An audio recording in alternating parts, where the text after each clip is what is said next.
The air in Maison, one of the city's most exclusive restaurants, hung thick with the clinking of silverware and hushed conversations. Tonight, I, Ashley Mitchell, 29, was about to face my estranged family after 5 long years. They were gathering to celebrate my older sister, Tiffany's, engagement. They had always dismissed my culinary dreams, judging my career choices as beneath the Mitchell name. Little did they know how much had changed since I walked away. My stomach knotted as I straightened my simple black dress. Sometimes the hardest reservations to make are with your own past. Before I continue my story, let me know where you're watching from in the comments below. Don't forget to like and subscribe if you've ever had to prove your worth to people who should have believed in you from the start. Growing up in Greenwich, Connecticut, meant something very specific in my family. The Mitchells weren't just wealthy, we were a legacy. My parents, Eleanor and William Mitchell, built their identities around status markers. The right address, the right schools, the right professions. Our sprawling colonial home hosted fundraisers where my mother would parade us children around like accessories, her pride directly proportional to how well we fit into her vision of success. The Mitchell children are destined for greatness, she'd tell her friends at garden parties while my father nodded approvingly behind his whiskey tumbler. Tiffany's already set on Yale Law, and Justin shows such promise in mathematics, he'll make an excellent investment banker. When guests would inevitably turn to me, the middle child, my mother's smile would tighten almost imperceptibly. Ashley has creative inclinations. She'll find her way. What she meant was that I was the family disappointment. While Tiffany excelled at debate club and Justin won math competitions, I spent hours in our housekeeper Elena's domain, the kitchen. Elena, a warm-hearted woman from Greece, recognized something in me that my parents couldn't. Genuine passion. You have the hands for this work, she'd say as I helped her knead bread dough or precisely dice vegetables. The way you taste, the way you smell, you understand food in your soul. By 13, I was creating my own recipes. By 16, I was hosting underground dinner parties for my friends when my parents traveled. The kitchen became my sanctuary, the place where I felt most authentically myself. Cooking? A servant's work, my father declared when I mentioned culinary school during my junior year of high school. Mitchells hire chefs, they don't become them. To appease them, I applied to business schools, eventually attending Dartmouth, where my father and grandfather had gone. But even there, I found ways to nurture my true passion, taking food science electives and nutrition courses that I could justify as complementary to business administration.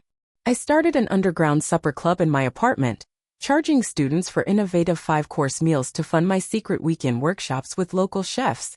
My double life continued until graduate school. I was 6 months into an MBA program that made me profoundly unhappy when Chef Laurent Bisset, a French culinary master with 3 Michelin stars, visited campus for a lecture series. After tasting my food at a university reception I had helped cater, he pulled me aside. "Who taught you to make a reduction like this?" he asked, his accent thick but his eyes serious. "I taught myself," I admitted. "From books, videos, experimenting." He handed me his card. "You are wasting your talent here. Come to my kitchen in New York. I will make you great." That night changed everything. 2 weeks later, I stood in my parents' immaculate living room, explaining why I was dropping out of my MBA program to attend culinary school. The silence that followed my announcement was deafening. "This is absolutely unacceptable," my father finally said, his voice dangerously quiet. "We've invested everything in your education." "Everything except respect for what I actually want," I countered. My mother's face hardened. "If you pursue this hobby, you do it without our support. Financial or otherwise." Tiffany, home from her first year of law school, laughed coldly. "Always the rebel. Let's see how long you last cooking for minimum wage." Justin, already working at a prestigious financial firm, simply looked embarrassed for me. I left that night with nothing but my personal savings and a small suitcase. The next 5 years were harder than anything I'd known, working 18-hour days, living in a tiny apartment with 3 roommates, taking out loans for culinary school. But under Chef Laurent's mentorship I thrived. The kitchen's intensity, the discipline, the creativity, it fed something in me that business school never could. And then came the opportunity that would change everything. An investor who had tasted my food at one of Laurent's events approached me about a business proposal. 2 years ago, Maison opened its doors with me as executive chef and partial owner. 6 months after that, I bought out my partners to become sole proprietor. The irony wasn't lost on me that I'd ended up using my business education after all, just not in the way my parents had intended. Maison quickly became the hardest reservation to get in the city. Last month, Food and Wine magazine featured us in their Future of American Cuisine issue. Through all of this, I maintain my distance from my family. Occasional stilted phone calls with my mother, holiday cards, but nothing substantial. They knew I was doing something with food, but nothing about my actual success. I kept it that way intentionally. I wanted recognition for my accomplishments on my own terms, not as a way to finally earn their approval. So when the embossed invitation to Tiffany's engagement dinner arrived at my apartment, I was surprised. Even more shocking was the location, my own restaurant. Of course, they couldn't know it was mine. They probably chose it because it was exclusive and impressive, perfect for showcasing their status. After days of deliberation, I decided to accept, not to seek validation, but perhaps to finally close a chapter. 5 years of distance had given me perspective. I was secure enough in my success now to face them without crumbling under their judgment. What I hadn't anticipated was how it would feel to watch them dine in my establishment, criticizing the very dishes I had poured my heart into creating. But that was exactly what awaited me as I pushed open the heavy glass doors of Maison that evening, ready to play the role of the struggling black sheep one last time. The familiar scent of Maison enveloped me as I stepped through the doors. Saffron, reduced wine, the subtle perfume of fresh herbs that I insisted on having delivered twice daily. Usually this aroma centered me, reminded me of everything I'd built. Tonight, it only intensified my anxiety. I'd chosen my outfit carefully, a simple black dress that was actually Diane von Furstenberg, accessorized with a single strand of pearls that had belonged to my grandmother. Understated elegance that my status-conscious family would likely misread as trying too hard with limited means. My hair was pulled back into a sleek chignon, another detail they would probably interpret as me not being able to afford a proper styling. Marcus, my most senior server, spotted me immediately, his eyes widened slightly in question. I rarely came in through the front entrance as a guest. I gave him a subtle shake of my head and mouthed, "Not yet." He nodded discreetly and continued with his duties. From the entryway I could already see them. They had requested the center table, of course they had, and were arranged like a tableau of affluence. My mother and Chanel, my father examining the wine list with exaggerated concentration. Tiffany draped in what looked like new season Gucci. Next to her sat a man I didn't recognize, Brandon, presumably, with slick back hair and a watch that caught the light every time he moved his wrist. Justin and his wife, Olivia, completed the picture, both in business attire, as though they'd come straight from important meetings. Celeste, my hostess, approached with a warm smile. "Good evening, miss." She caught herself just in time. "Your party is already seated. May I show you to their table?" "Thank you, Celeste," I murmured, appreciating her discretion. As we approached, my mother noticed me first. Her eyes performed the quick assessment I remembered from childhood, a head-to-toe skin that calculated the approximate value of my appearance and found it wanting. "Ash," she said, rising to air-kiss my cheeks. "You've finally arrived. We were beginning to wonder." "I'm exactly on time, Mother," I replied, checking my watch. 7:30 on the dot. My father stood, giving me a stiff hug that ended with an awkward pat on the back. "You look healthy," he offered, which in Mitchell speak meant I hadn't maintained the borderline unhealthy slenderness prized in our social circle. Tiffany barely bothered to stand, offering her cheek for me to kiss. "This is Brandon," she announced as her fiancé rose and extended his hand. His grip was too firm, a power move I recognized from countless business meetings. Princeton undergrad, Wharton MBA, he introduced himself. "Just made junior partner at Goldman." "No, nice to meet you," or "I've heard about you." Just credentials and status, the Mitchell family love language. Justin gave me a more genuine greeting, though his wife Olivia's smile seemed strained. I later learned she'd been the one tasked with finding this, impressively exclusive, restaurant for tonight's dinner, and she was nervous about whether it would meet everyone's standards. "Well," my mother said as I took the last empty seat, "we've already ordered champagne. I hope that's acceptable." I noticed they'd chosen the second most expensive option on our list. Showy but not reckless, typical. Around us, the restaurant hummed with the energy I'd worked so hard to cultivate. The lighting was dim enough for intimacy but bright enough to appreciate the artful plating of each dish. The sound level perfectly balanced conversation and privacy. The tables were spaced just so, close enough to create energy, far enough apart for discretion. Every detail had been my decision, from the linen weight to the custom-designed chairs that encouraged diners to linger without becoming uncomfortable. I watched the staff's subtle reactions as they realized I was sitting with guests. Jose, our sommelier, caught my eye as he approached with the champagne. The slightest raise of his eyebrow asked if I wanted him to acknowledge me. I gave an imperceptible shake of my head. Excellent choice, he said to my father instead, presenting the bottle with practiced elegance before beginning to pour. We're celebrating an engagement, my father announced unnecessarily, clearly hoping for special treatment. Congratulations, Jose replied smoothly. Maison is honored to host such a special occasion. I'm surprised you managed a reservation, I said innocently. I've heard it's quite difficult. Brandon leaned forward. I know people, he said with a wink, so smug I had to suppress an eye roll. Called in a favor with a client who's friendly with the management. I bit my tongue. The client was likely Craig Winters, one of our regular investors who occasionally requested tables for business associates. I made a mental note to speak with him about Brandon. Well, aren't you resourceful, I murmured, raising my champagne flute to Tiffany and Brandon. A perfect match and a brilliant future, my father declared. We clinked glasses and I took a small sip, noting that the champagne was served at the precise temperature I had trained my staff to maintain. So my mother began, setting down her glass and fixing me with her attention. Tell us, what have you been up to these past few years? You've been so mysterious. The table's focus shifted to me, 5 pairs of eyes evaluating, ready to judge. I've been working in food, I said simply. Learning. Growing. Still with that cooking phase? Tiffany sighed as though I'd admitted to a regrettable addiction. I thought surely by now you'd have moved on to something more substantial. Not everyone can handle the corporate path, Justin added, managing to make his defense sound like criticism. Brandon looked confused. What exactly do you do? Line cook. Catering. Various roles, I answered vaguely. I've worn many hats. Well, we're just glad you're managing to support yourself, my mother said with the fake graciousness I knew so well. Though we've always said our door is open if things get too challenging. I noticed Jessica, one of our most experienced servers, approaching with the amuse-bouche, a bite-sized sphere of compressed watermelon topped with fermented black garlic and a microgreen I had sourced from a specialized urban farm. Compliments of the kitchen, she announced, carefully placing one before each diner. Her eyes met mine briefly, a flash of loyalty, before she slipped back into professional mode. Is this all? Tiffany asked, examining the single bite with disappointment. I'm famished. It's an amuse-bouche, I explained. A palate opener. The meal hasn't actually started yet. I know what an amuse-bouche is, Ash, she snapped. I'm not culturally illiterate just because I chose law instead of playing with food. I watched as they each tasted my creation. My mother took the smallest possible bite, ever conscious of calories. My father popped the whole thing in his mouth, barely pausing to taste it.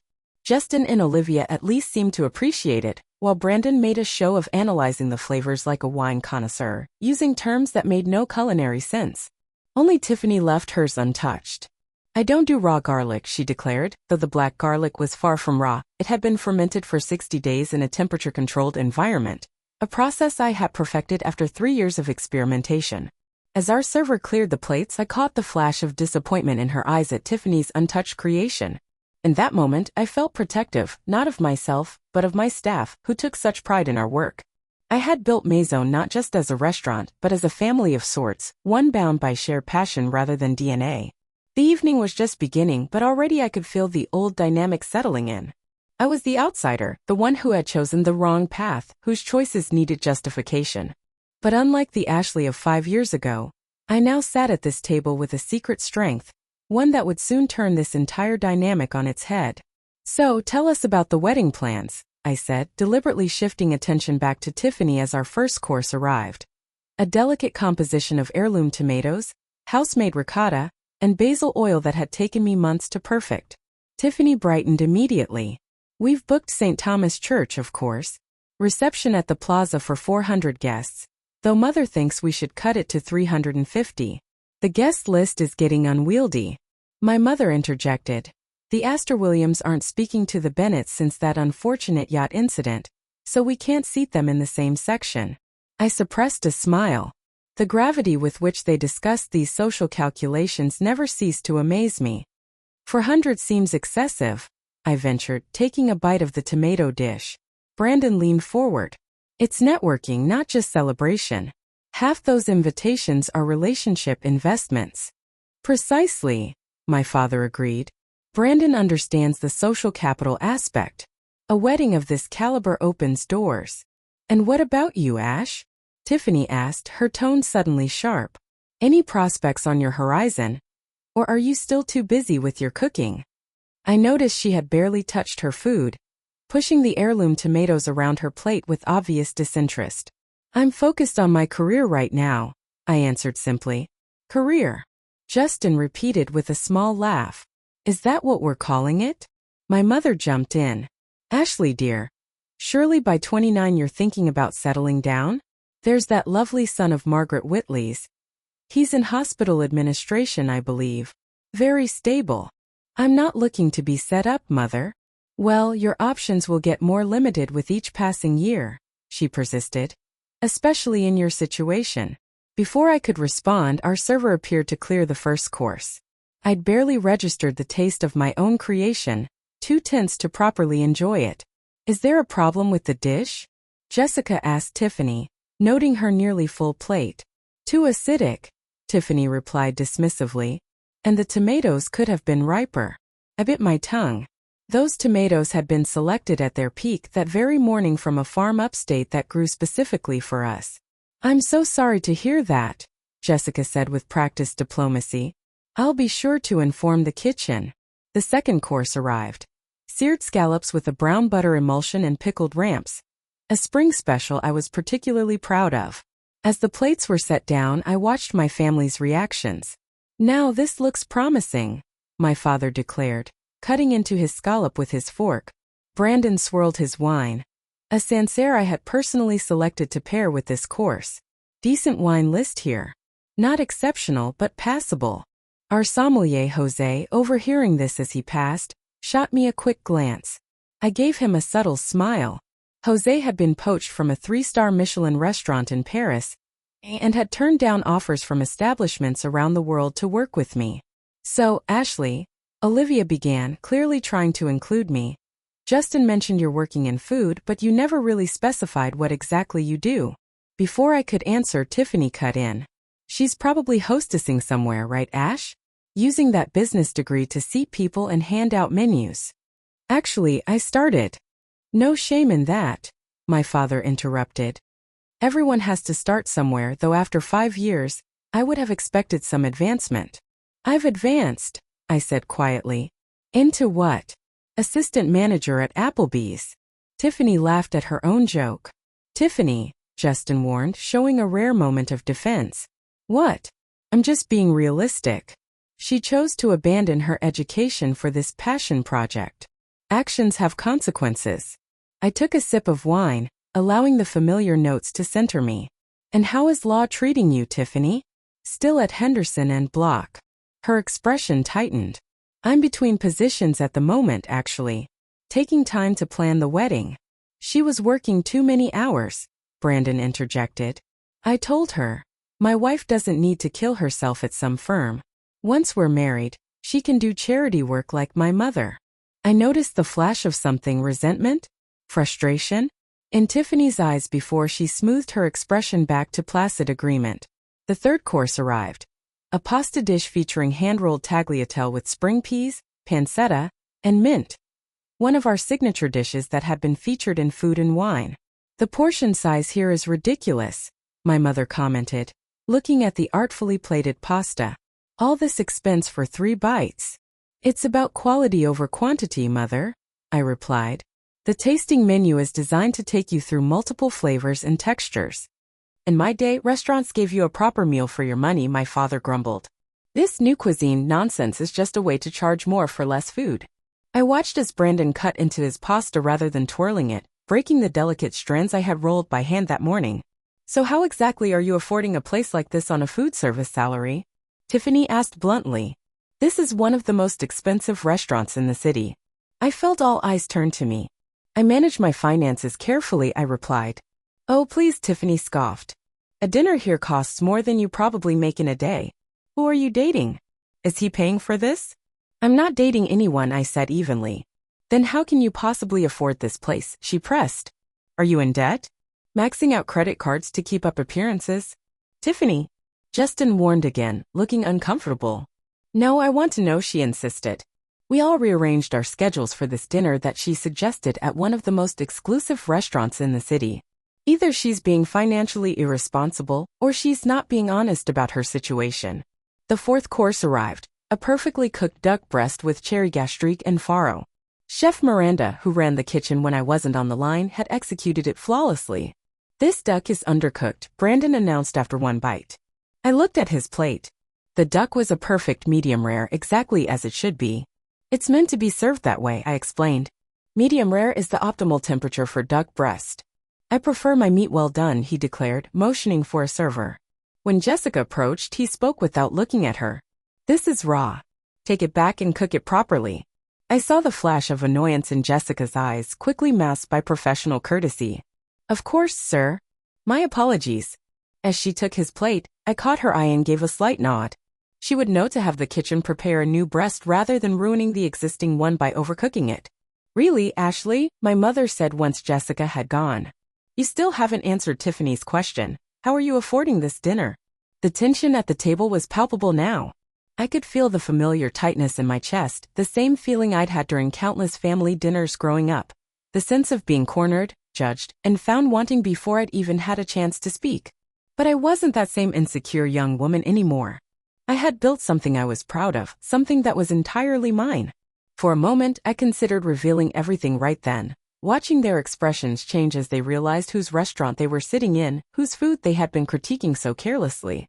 Before I could decide, Brandon's overcooked duck returned, now lacking all the tenderness and complexity it had originally possessed. "Much better," he declared after one bite, though I could see from across the table that it was now dry and tough. My father signaled for the wine list again. "Let's order another bottle." Something more impressive this time.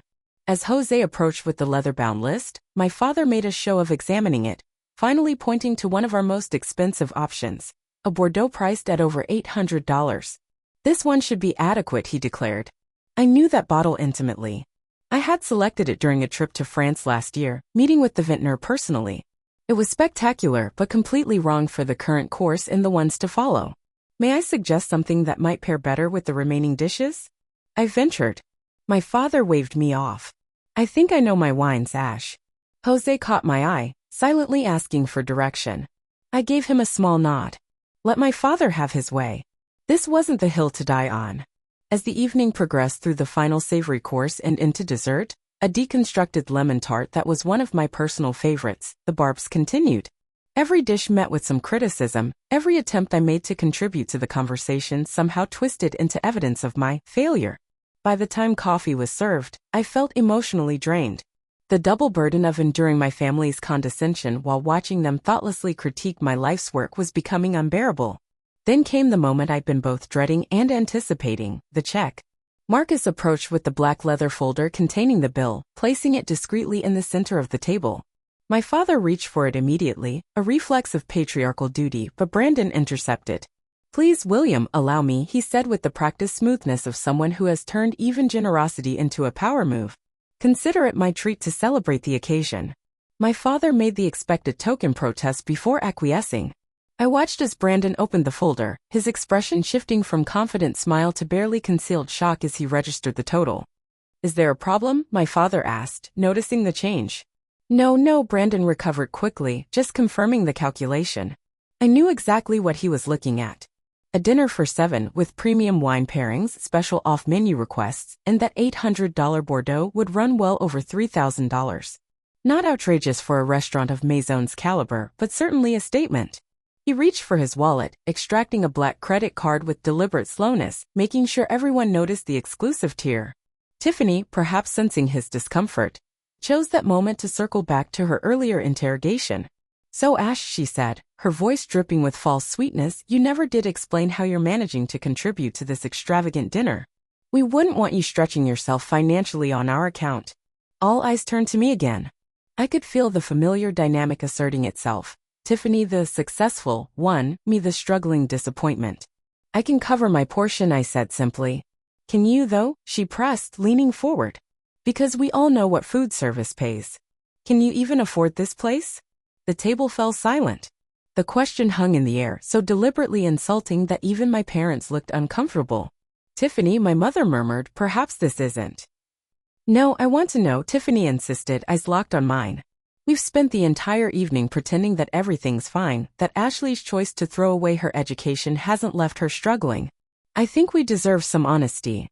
I felt a hot flush rising from my chest to my face. 5 years of distance of building my own life and success, and nothing had changed. I was still the family disappointment, still being asked to justify my existence.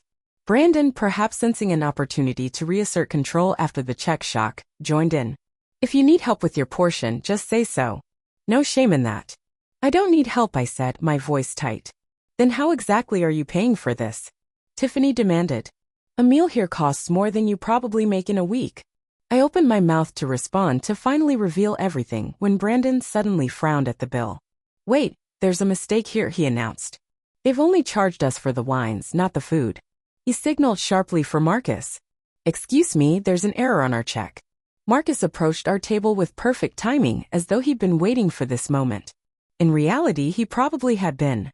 My staff knew me well enough to be watching this drama unfold. Is there a problem, sir? He asked. Yes, you've only charged us for the beverages, not the meal, Brandon said, pointing at the bill. Marcus looked at the check, then at me, his expression questioning. In that moment, I made my decision. The charade had gone on long enough. I gave Marcus a slight nod. There's no error, sir, Marcus said smoothly. The dinner portion has been taken care of. By whom? My father asked, frowning. Marcus turned to me, his professional demeanor giving way to a warm smile. Welcome back, Miss Mitchell. Your usual table is ready for your meeting with the investors. Would you like me to handle the situation first? The silence that fell over the table was absolute. 6 pairs of eyes turned to me in various stages of confusion and disbelief. Thank you, Marcus, I said, my voice steady despite the adrenaline coursing through me. Yes, please close out Mr. Harrington's beverage tab. The rest is on the house as usual. Very good, Miss Mitchell, he replied, taking the folder from Brandon's now slack grip. Chef Miranda mentioned she'd like your opinion on the new spring menu items when you have a moment. I'll stop by the kitchen before my meeting, I assured him. As Marcus departed, I finally looked directly at my family. Their expressions ranged from confusion to shock to the first dawning of understanding. What is happening? My mother finally managed. I took a deep breath. The moment I had both dreaded and secretly anticipated for 5 years had arrived. Welcome to Maison, I said simply. My restaurant. The silence stretched for what felt like an eternity. My father was the first to recover, his expression shifting from confusion to calculation. Your restaurant, he repeated carefully. You work here? No, father, I clarified, feeling a strange calm settle over me. I own Maison. I'm the executive chef and sole proprietor. That's impossible, Tiffany blurted. This is one of the most exclusive restaurants in the city. It's been featured in major magazines. Yes, I agreed. Food and Wine last month. Bon Appetit before that. The New York Times gave us 4 stars in their review last year. Brandon was staring at me as though I'd suddenly started speaking in tongues. But you said you worked in food. You were vague about everything. Because I wanted to see how you would treat me if you thought I was struggling, I explained. And you've all made that abundantly clear tonight. My mother's hand fluttered to her pearls, her go-to gesture when socially destabilized. Darling, why wouldn't you tell us about this achievement? The way she emphasized achievement spoke volumes. Success made my choices retroactively acceptable in a way passion alone never could. Would you like the full story? I asked, looking around the table. Without waiting for an answer, I continued. After I left 5 years ago, I moved to the city with what little savings I had. I rented a tiny room in an apartment with 3 roommates in Queens. For the first year, I worked 3 jobs. Prep cook at a bistro from 5 a.m. to noon, line cook at a midtown restaurant from 1 p.m. to 10 p.m., and weekend shifts at a bakery. I took a sip of water, noting their uncomfortable expressions. I slept 4 hours a night. I had blisters and burns up and down my arms. I studied technique obsessively in my rare free moments. Chef Laurent, who had initially encouraged me to pursue culinary arts, took me under his wing. I became his sous chef within 18 months. Justin was watching me with what appeared to be genuine interest. Olivia looked impressed. My parents seemed frozen in a state of reassessment. 2.5 years ago, I was working a private event at Lawrence Restaurant. A guest, James Warren of Warren Capital, tried my special course and asked to meet the chef. He was surprised to find someone so young had created what he called the most innovative dish he'd tasted in years. I gestured around us. James became my first investor. We found this space, which was a failed nightclub at the time. I developed the concept, designed the menu, hired the staff, oversaw every detail from the lighting fixtures to the custom plateware. But the cost, my father said, his mind still seemingly stuck on the finances. A restaurant of this caliber in this location, it must have required millions. 3.4 million for the initial investment, I confirmed. James brought in 2 other investors. We opened to immediate acclaim, partly due to Lawrence's endorsement and industry connections. 6 months in, we were profitable. 3 months after that, I used the restaurant's success to secure a loan and buy out my investors. I've been sole owner for over a year now. That's why you suggested we meet here. Tiffany realized, her voice small. You knew all along. Actually, no, I corrected her. Olivia chose this restaurant, isn't that right, Olivia? All eyes turned to Justin's wife, who blushed deeply. I had no idea, Ashley. The concierge at Justin's firm recommended it as the most impressive new restaurant in the city. I swear I didn't know it was yours. Of course you didn't, I assured her. No one in the family knew. That was deliberate on my part. But why keep it a secret? My mother pressed. We're your family. We would have been proud. I couldn't help the sharp laugh that escaped me. Would you? The same family who called cooking servants work? Who cut me off completely when I chose culinary school? Who just minutes ago were making snide comments about my life choices? My father cleared his throat. Now, Ash, that's unfair. We were concerned about your stability, your future. If we'd known you had this kind of business acumen. That's exactly my point. I interrupted. You couldn't respect my passion alone. It only has value to you now that it comes with success and status. At that moment, Chef Miranda approached our table in her crisp whites, with Miranda Torres, chef de cuisine, embroidered on the breast. She made an impressive figure. Sorry to interrupt, Ashley, she said, but the Matsuhisa party has arrived for their tasting, and SA wants to confirm your interview for next week's feature. Also, your publisher called about the cookbook cover design. I nodded. Thank you, Miranda. Please tell them I'll be there shortly. As Miranda departed, I registered the growing amazement on my family's faces. Cookbook? Tiffany echoed. Coming out this fall with Knopf, I confirmed. 120 recipes with personal stories. Ashley, my mother began, her voice taking on the coaxing tone she used when trying to manage a social situation. This is all so impressive. Why didn't you tell us sooner? We could have helped, supported you. The way you supported me when I needed it most? I asked quietly. By cutting me off completely? We thought it was a phase, my father protested. How were we to know you had this level of entrepreneurial spirit? You've clearly inherited my business sense. I felt a flash of anger at his attempt to claim credit for my success. I built this myself, I said firmly. Without your connections, your money, or your support. Brandon, who had been suspiciously quiet, suddenly perked up. A cookbook deal? That must come with a substantial advance. And this place, he gestured around appreciatively, his earlier criticisms forgotten. It must generate significant revenue. Do you have plans for expansion? Perhaps a restaurant group? I have some contacts in hospitality investment who might be interested. I couldn't help but laugh at the transparency of this pivot from condescension to networking opportunity. I'm doing quite well with my current advisors, but thank you, I said. Tiffany shot him a look of irritation before turning back to me. So all this time, while I thought you were struggling, you were actually succeeding building all this? Yes, I said simply. And tonight, she continued, her voice hardening, you let us sit here, criticizing your food, your wine list, your portion sizes, all while knowing it was yours? I wanted to see how you would treat me if you thought I was still the family failure, I explained. And now I know. That seems manipulative, she snapped, but I could see the embarrassment behind her anger. More manipulative than asking how I could afford to eat here. Then suggesting I must be in debt or dating someone wealthy to afford a meal at this table? I countered. You weren't concerned about me, Tiffany. You were enjoying what you thought was your superiority. The restaurant had gradually emptied as we talked, the evening service winding down. Jose approached with a bottle. Your special reserve cognac, Miss Mitchell, he said. For your investors meeting. And Chef Miranda says the kitchen is ready whenever you are. Thank you, Jose, I replied. Please let Miranda know I'll be there in 10 minutes. As he left, I turned back to my stunned family. I have a business to run, I said, rising from my seat. Thank you for coming this evening. Ashley, wait, my mother said quickly. Don't leave like this. We should celebrate your success. Perhaps we could all have brunch this weekend? Catch up properly. I looked at her, seeing for the first time not the intimidating figure of my childhood, but simply a woman trying to salvage her pride and position. I'll think about it, I said. But right now I have investors waiting and a kitchen to oversee. As I turned to leave, Justin stood up. Ashley, he said, his voice quieter than the others. For what it's worth, this is incredible. What you've built here. It's remarkable. I'm sorry for not supporting you sooner. Of all the reactions, his felt the most genuine. I gave him a small nod of acknowledgement before walking away from the table where I had just changed the dynamics of my family forever. I had barely made it 10 steps when I heard the click of heels behind me. Turning, I found my mother hurrying to catch up, her perfectly composed facade beginning to crack. Ashley, please, she said, lowering her voice. You can't just drop this revelation and walk away. We need to talk about this. I glanced toward the private dining room where my actual investors, a group discussing funding my second restaurant concept, were waiting.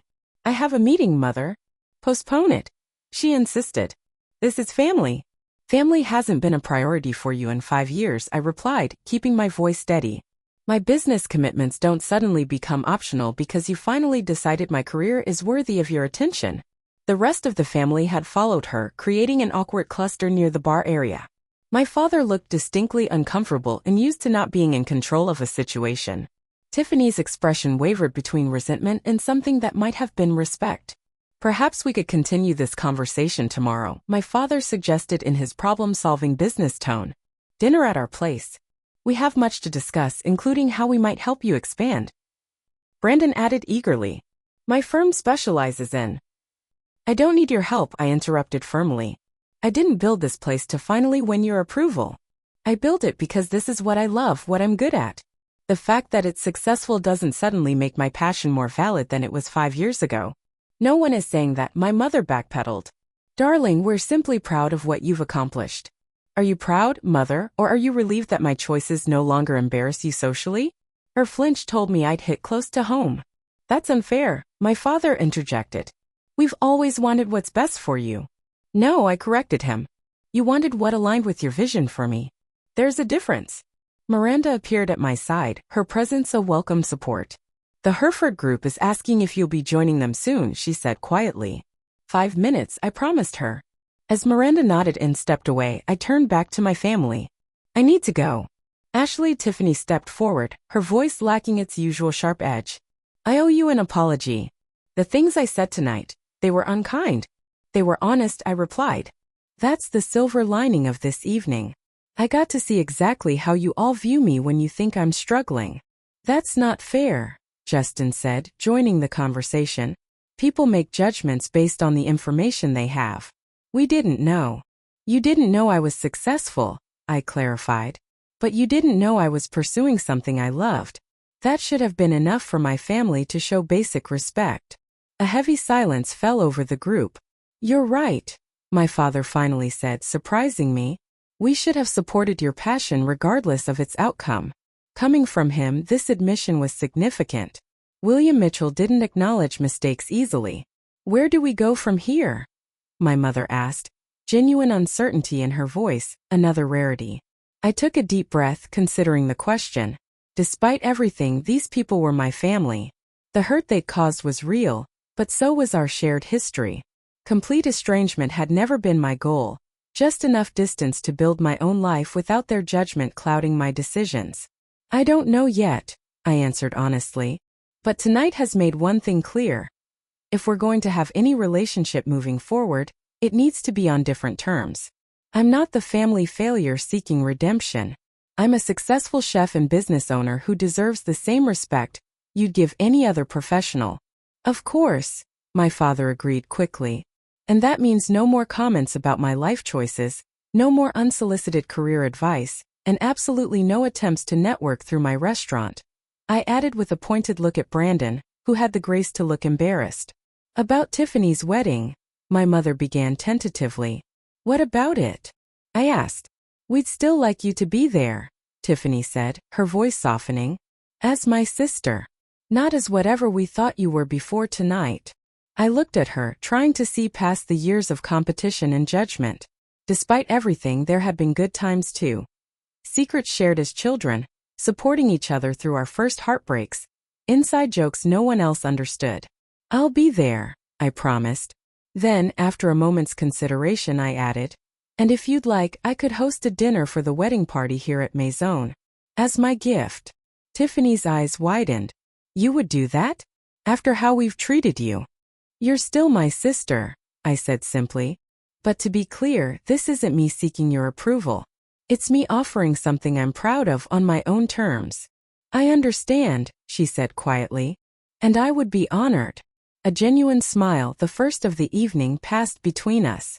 Now I really do need to go, I said, gesturing toward the private dining room. Of course, my father nodded. Your business comes first.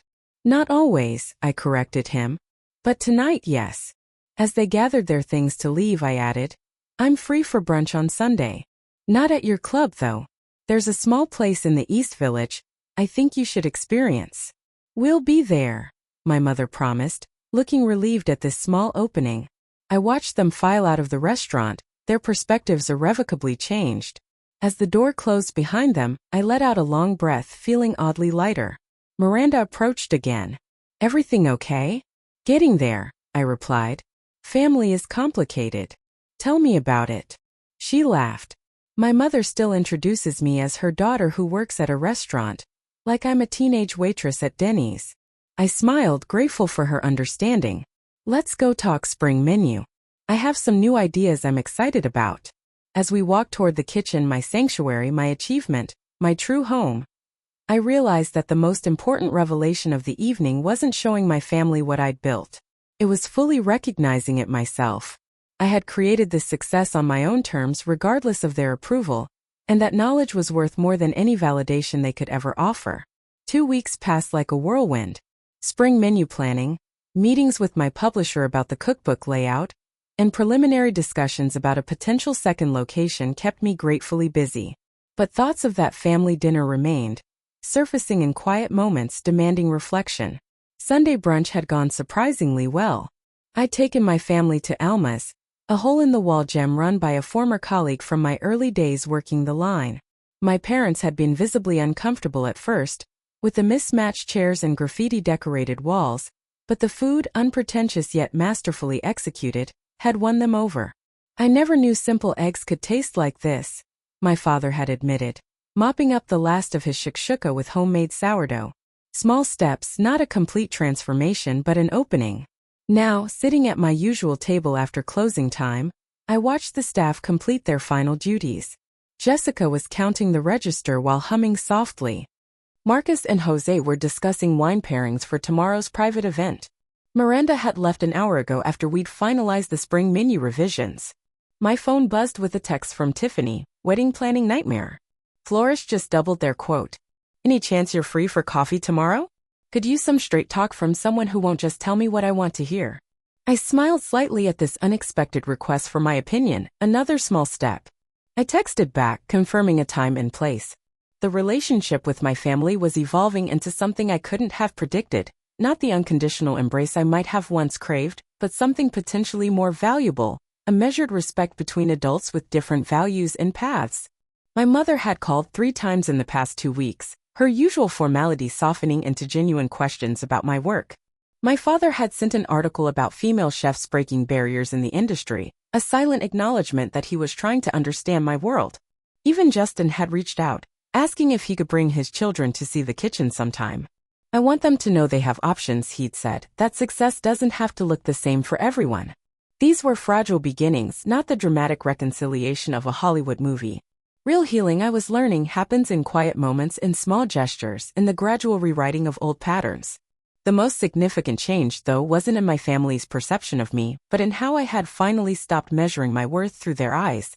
The validation I had once desperately sought from them now felt strangely unnecessary. I had proven myself, not to them, but to myself. This realization had rippled through other areas of my life as well. I'd launched a mentorship program for young chefs from disadvantaged backgrounds, offering them the guidance and opportunity I'd fought so hard to find. Every Saturday morning, the Maison kitchen transformed into a classroom for 8 aspiring culinary artists who reminded me of my younger self, passionate, determined, in need only of someone who believed in their potential. One of them, Zoe, had shown such promise that I'd offered her an apprenticeship.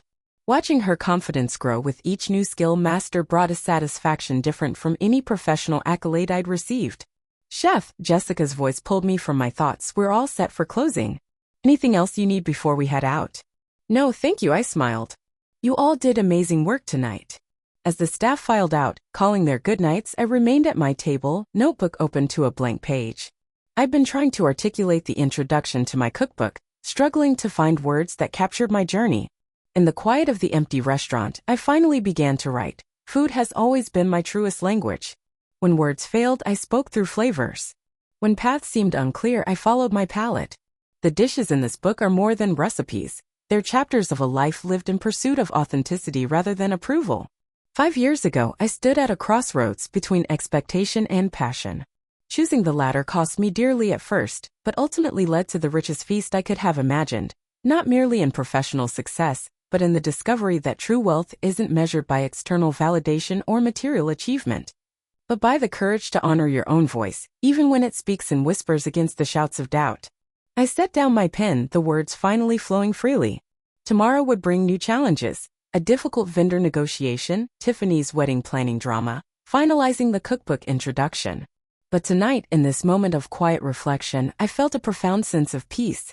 The journey hadn't been easy. There had been nights of exhaustion so complete I'd fallen asleep in kitchen corners during rare breaks, burns and cuts that left scars still visible on my hands, moments of doubt so intense I'd questioned everything. But I had persevered, not because I needed to prove my worth to others, but because I couldn't imagine living any other way. In choosing authenticity over approval, I'd found something more valuable than either success or family validation. I'd found myself. Have you ever had to choose between meeting others' expectations and following your own heart? I'd love to hear your stories in the comments below. Don't forget to like this video if it resonated with you, subscribe for more true stories of resilience and triumph, and share with someone who might need a reminder that the most important approval comes from within. Thank you for joining me on this journey, and remember, the most meaningful success is measured not by others' standards, but by the joy and purpose you find along your own path.